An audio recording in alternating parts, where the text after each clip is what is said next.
رب اشرح لي صدري ويسر لي امري واحلل عقدة من لساني يفقهوا قولي رضيت بالله ربا وبالاسلام دينا وبمحمد نبيا ورسولا اما بعد فاعوذ بالله من الشيطان الرجيم بسم الله الرحمن الرحيم عن صفوان بن عسال قال قال يهودي لصاحبه اذهب بنا إلى هذا النبي فقال له صاحبه لا تقل نبي إنه لو سمعك لكان له 4 أعين فأتيا رسول الله صلى الله عليه وسلم فسأله عن آيات بينات فقال رسول الله صلى الله عليه وسلم لا تشركوا بالله شيئا او كما قال علیہ الصلوۃ والسلام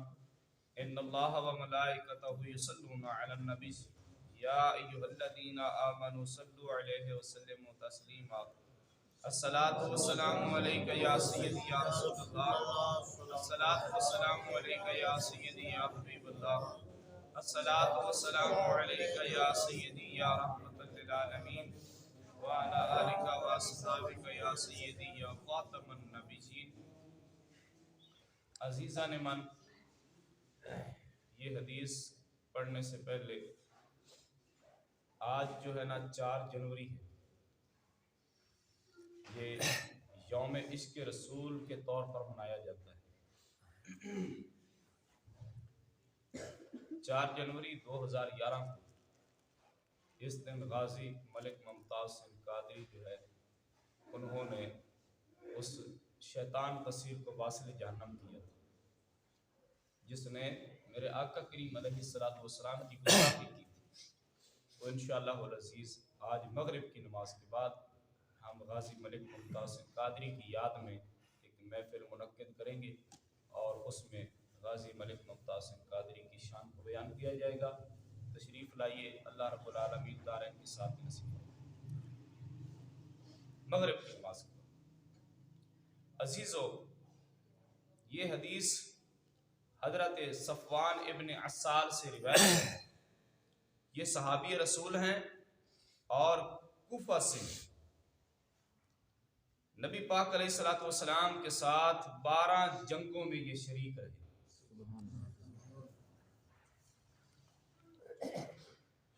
حضرت صفوان فرماتے ہیں ایک یہودی نے اپنے ساتھی سے کہا، یعنی کہ یہودی سے،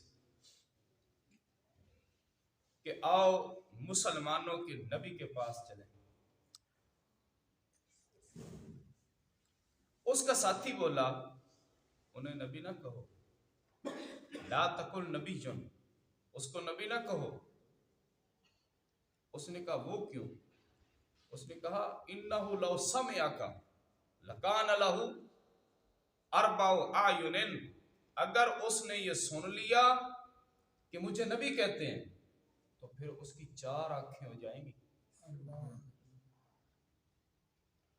وہ کہتا ہے مسلمانہ دے نبی کو چلیو، دوسرا اس کا ساتھی کہتا ہے اس کو نبی نہ کہو، اگر انہوں نے سن لیا تو اس کی 4 آنکھیں ہو جائیں گی۔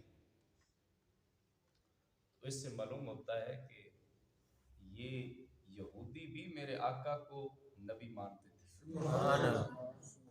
یہودی بھی میرے آقا کو نبی مانتے تھے، لیکن وہ زبان سے اقرار کرنے سے ڈرتے تھے۔ کیوں؟ ان کو یہ علم تھا کہ اگر ہم نے نبی کہہ دیا تو یہ تو لوگوں کو کہیں گے کہ تواڈے لوگ مینوں نبی منتے تو تسی انکار کر دے۔ اس نے کہا یہ بات نہ کرو۔ بس وہ مانتے تھے حضور کی حقانیت، وہ دل سے اقرار کرتے تھے، لیکن وہ ضد کی وجہ سے آپ کو نبی نہیں کہتے۔ جیسے کہ یہ منافقانہ طریقہ ہے نا۔ اب جب اس نے یہ بات کی تو اس نے کہا اس کو نبی نہ کہو۔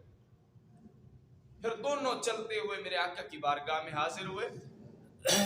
انہوں نے کہا ہمیں کچھ ایسی نشانیاں بتائیں جو کھلی ہوں اور معجزات ہوں جو حضرت موسیٰ کریم اللہ کو اللہ نے عطا فرمائے۔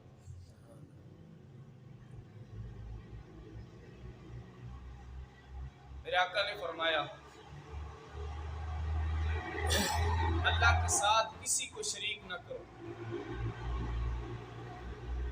انہوں نے 9 باتیں پوچھی، میرے آقا نے 10 کا جواب بتا. انہوں نے کتنی باتیں پوچھی؟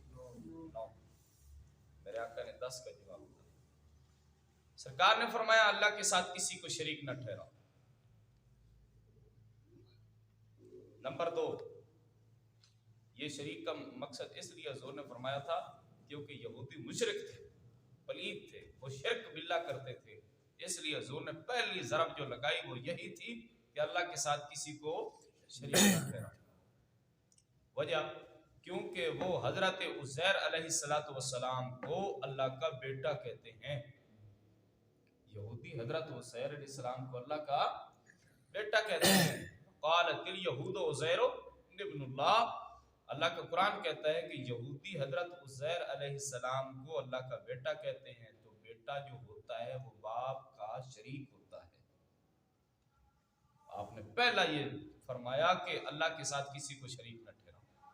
نمبر 2، سرکار نے فرمایا چوری نہ کرو. کتنی باتیں ہوں گی؟ تیسری، سرکار نے فرمایا زنا نہ کرو. چوتھی، سرکار نے فرمایا نا حق کسی محترم جان کو قتل نہ کرو. یعنی کہ یہ ہر دین میں آتا رہا ہے کہ کسی کو نا حق قتل کرنا صحیح نہیں. نہ کسی بے قصور کو حاکم کے پاس لے جاؤ تاکہ وہ اسے قتل کر دے. کہ کسی پر بہتان لگاؤ، جھوٹا الزام لگاؤ، حاکم جو ہے وہ اس کو بے جان قصور کو بے جان جو ہے نا جو بے قصور ہے اس کو حاکم قتل کروا دے. یہ بھی سرکار نے فرمایا یہ بھی نہ کرو. نہ جادو کرو، نہ سود کھاؤ. نہ جادو کرو نہ سود کھاؤ. تو پتہ چلا کسی بھی نبی کے دور میں، کسی بھی نبی کے دین میں سود جو ہے وہ کھانا صحیح نہیں. ناپاک دامن کو زنا کا بہتان لگاؤ. نہ جہاد کے دن بھاگنے کے لیے پیٹھ پھیرو. سرکار فرماتے ہیں بھئی میدان جنگ سے بھاگنا بھی صحیح نہیں ہے. اور خاص کر اگلی بات یہ 9 ہو چکی ہیں، یہ تو ہر دین میں ہے. یہ تو ہر دین میں ہے. اللہ کے ساتھ شریک نہ ٹھہراؤ، چوری نہ کرو، زنا نہ کرو، کسی کو نہ حق قتل نہ کرو، بے قصور کو حاکم کے پاس نہ لے جاؤ تاکہ اسے قتل کر دے، نہ جادو کرو، نہ سود کھاؤ، نہ کسی پاک دامن پہ بہتان لگاؤ زنا کا، نہ جہاد کے دن پیٹھ پھیرو. یہ تو ہر دین میں ہے. اگلی بات جو سرکار نے فرمائی، میرے آقا کریم علیہ السلام نے فرمایا اے یہودیو تم پر خصوصی یہ لازم ہے کہ ہفتے کے دن حد سے نہ بڑھو. ہفتے کے دن حد سے نہ بڑھو. ان کو روکا گیا تھا اب شکار نہ کریے ورنہ تمہارے اوپر عذاب آ جائیں گے. انہا بے ایمانن اے مچھلی پکڑ دے. ان کو حکم ہوا کہ تم ہفتے والے دن ایسا نہ کرنا. انہوں نے کیا کیا، اپنے گھروں کے پاس انہوں نے جو ہے نا وہ ایسے بنا لیے تالاب. تو نالیوں سے پانی لے کر آتے، اس دریا سے نالیوں میں پانی آتا تو وہ دریا کی بجائے اپنے گھر کے پاس مچھلی پکڑتے. تو حضرت موسیٰ علیہ السلام وہاں سے گزرے. آپ نے فرمایا بھئی اللہ نے تو حکم فرمایا ہے کہ تم اس دن مچھلی نہیں پکڑنی، شکار نہیں کرنا، تم یہ کیوں کر رہے ہو؟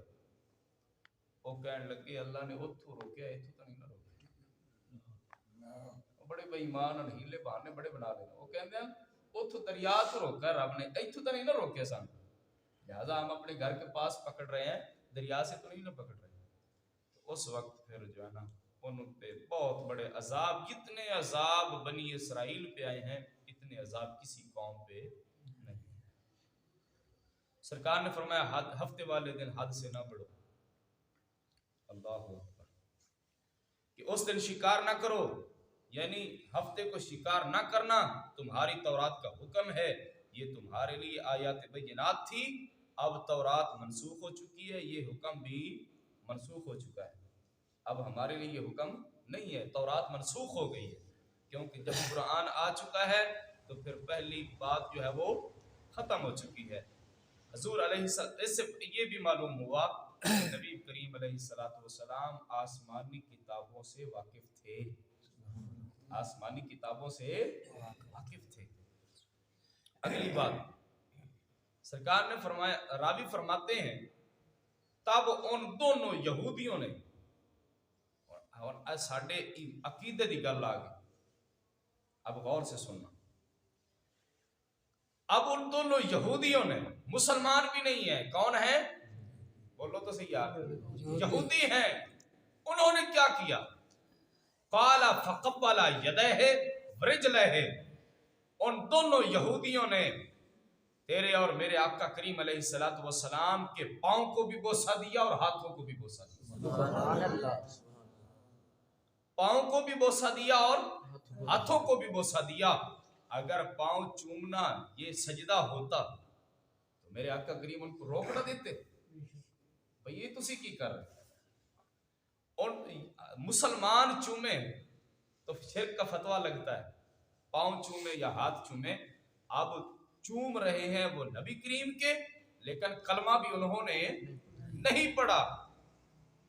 وہ فرماتے ہیں اس سے پتہ چلا کہ بوسہ دینا, ہاں جی, چومنا, حجر اسود کو چومنا, بزرگوں کے ہاتھ پاؤں چومنا, یہ سجدہ نہیں ہے, ورنہ نبی کریم علیہ السلام ان دونوں کو منع فرما دیتے.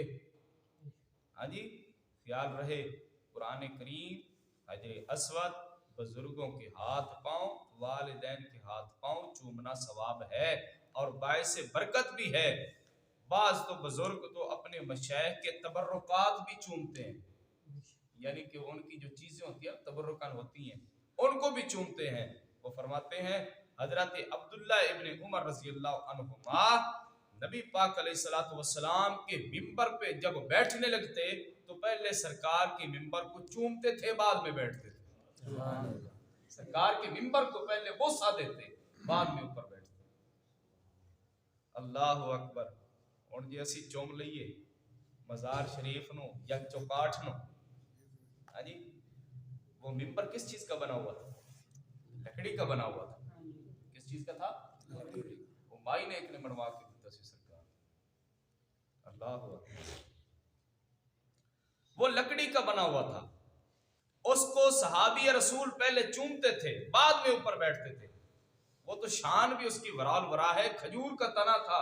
مسجد نبوی میں میرے آقا کریم علیہ السلام اس کے ساتھ ہاتھ لگا کر خطبہ ارشاد فرمایا کرتے تھے. جب وہ ممبر شریف بن گیا تو سرکار نے اس تنے کو نیچے رکھا دیا. تو صحابہ کہتے ہیں ایک دن مسجد نبوی میں ایک رونے کی آواز آئی, ایسے لگتا تھا جیسے کوئی بچہ روتا ہے, جیسے کوئی بچہ روتا ہے. تو میرے آقا کریم علیہ السلام ممبر سے اترے اور اس کھجور کے تنے کے اوپر ہاتھ پھیرا. تو صحابہ نے پوچھا مدینے کے تاجدار یہ کیا ہے؟ میرے آقا کریم نے فرمایا یہ کھجور کا تنا میری جدائی میں رو رہا ہے اور یہ کہہ رہا ہے یا رسول اللہ آپ تو ممبر بن چکا ہے, پہلا آپ کا ید اللہ والا گورا گورا ہاتھ میرے اوپر ہوتا تھا, اب تو ممبر شریف بن چکا ہے. تو اس وقت سرکار نے پھر اس کھجور کے تنے کو اپنے ممبر شریف کے نیچے رکھا دیا. اللہ اکبر. یہ یہاں میں ایک اور بھی بات کرتا جاؤں ذمہ داری کے ساتھ. سرکار نے اس سے پوچھا تھا کھجور کے تنے سے, سرکار نے فرمایا وہ کہاں سے آیا تھا بھائی؟ جنت سے. بولو تو سبحان اللہ. سرکار نے اس سے پوچھا دس اب جنت میں تو جانا چاہتا ہے یا یہاں رہنا چاہتا ہے؟ اللہ اکبر. جب سرکار نے اس کھجور کے تنے سے پوچھا تو کھجور کا تنا بولنے لگا, کہنے لگا جنت میں تو میں چلا جاؤں گا, وہاں بھی بڑی نعمتیں ہیں, لیکن یا رسول اللہ میں آپ کے قدموں میں رہنا چاہتا ہوں. جو مزہ یہاں ہے وہ وہاں نہیں ہے, کیونکہ جنت والے جو خود یہاں موجود ہیں. جبرائیل علیہ السلام نے جب تلیوں کو چوما تو پوچھا فرشتوں نے بتا جبریل تو کائنات کا ذرہ ذرہ تو نے دیکھا ہے, بتا زیادہ مزہ تجھے کہاں ملا؟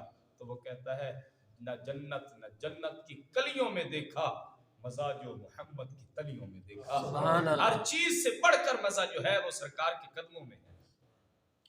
او بھائی ہن اسی بزرگاں دے ہاتھ چومیے، پاؤں چوم لئیے، شرک بنتا ہے۔ بے وقوف لوگ نہیں ہو۔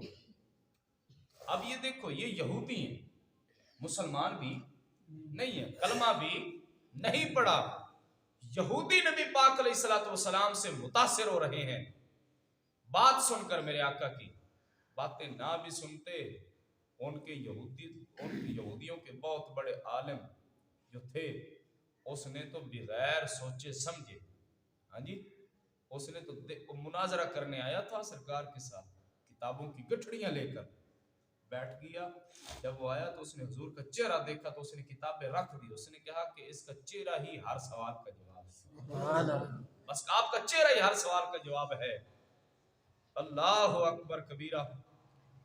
تو انہوں دونوں نے کیا کیا، سرکار کے ہاتھوں کو بھی بوسہ دیا اور آپ کے پاؤں کو بھی بوسہ دیا۔ اب میں یہاں جو بات کر رہا تھا، صحابی رسول حضور کے منبر شریف کو بوسہ دیتے تھے، کس کو؟ منبر شریف کو بوسہ دیتے تھے۔ آج اگر ہم جا کر بزرگان دین کے دروازے کی چوکھٹ کو چوم لیں تو کوئی اس میں حرج نہیں ہے، فرط محبت میں آ کر ہم چوم لیں تو ہر شرک نہیں ہے، اگر ہم خلاف کو چوم لیں تو یہ شرک نہیں ہے۔ حضور ماتھا بھی لگ جائے تو پھر بھی کوئی حرج نہیں، کچھ بھی نہیں ہوتا۔ سجدے کے لیے نیت کا ہونا ضروری ہوتا ہے، قبلہ رخ بھی ہونا ضروری ہوتا ہے۔ اب اس دونوں نے ہاتھ بھی چومے اور پاؤں بھی چومے۔ اگلی بات، وہ کہنے لگے ہم گواہ ہیں کہ آپ اللہ کے سچے نبی، ہم گواہ ہیں آپ اللہ کے سچے نبی ہیں۔ اچھا، اب اگلی بات سنیے، میرے آقا کریم نے فرمایا اگر یہ مانتے ہو کہ میں سچا ہوں، یعنی یہ تم ہر چیز سن کر سمجھ کر یہ تم پہچان چکے ہو کہ میں سچا نبی ہوں، تو پھر میری پیروی کیوں نہیں کر لیتے، میرا کلمہ کیوں نہیں پڑھ لیتے؟ کون سی چیز تم کو روک رہی ہے کلمہ پڑھنے سے؟ اللہ اکبر۔ وہ بولے کہ داؤد علیہ السلام نے رب سے دعا کی تھی کہ ان کی اولاد میں نبوت رہے، یہودی بول رہے، سرکار نے فرمایا یہ تم کھلا جھوٹ بول رہے، یہ تم کھلا جھوٹ بول رہے ہو۔ نبی پاک علیہ الصلوۃ والسلام ان کو یہ فرما دیا کہ یہ تم جھوٹ بول رہے ہو، اور یہ وہ کہنے لگے ہمیں ڈر ہے کہ ہم اگر آپ کی پیروی کریں تو ہم کو یہودی جو ہیں وہ مار ڈالیں گے۔ نبی پاک علیہ الصلوۃ والسلام نے فرمایا میاں یہ دین ایسا دین ہے اگر تم اس میں آ جاؤ گے تو پھر ہر چیز کی تم کو پناہ مل جائے گی۔ یہ ہمیں بھی حکم ہے، نہ شرک کریں، نہ چوری کریں، نہ زنا کریں، نہ کسی کو ناحق قتل کریں، ہاں جی، نہ جادو کریں، نہ سود کھائیں، نہ پاک دامن پہ زنا کا بہتان لگائیں، ہاں جی۔ جہاد تو اب جو ہے نا جہاد کے نام سے ہی ہمارے حکمران بھی ڈرتے ہیں، ہاں جی، انہوں جہاد دا جدو نہ لو نا تو اندر بھی جہاد نہ نہیں کام نہ کریے۔ حالانکہ جتنے بھی ملک فتح ہوئے ہیں وہ جہاد سے ہوئے، کس سے ہوئے ہیں؟ جہاد سے۔ انہوں نے جہاد تو ڈر لگی، اور نبی پاک علیہ السلام نے فرمایا یہ خصوصی یہودیوں کے لیے تھا کہ ہفتے والے دن شکار نہ کرنا، ہاں جی، لیکن یہ ہمارے لیے حکم نہیں ہے کیونکہ یہ تورات میں حکم تھا، تورات منسوخ ہو چکی ہے، جب قرآن آ گیا تو پھر قرآن ہی ہر چیز کا ہمیں علم دیتا ہے۔ اللہ رب العالمین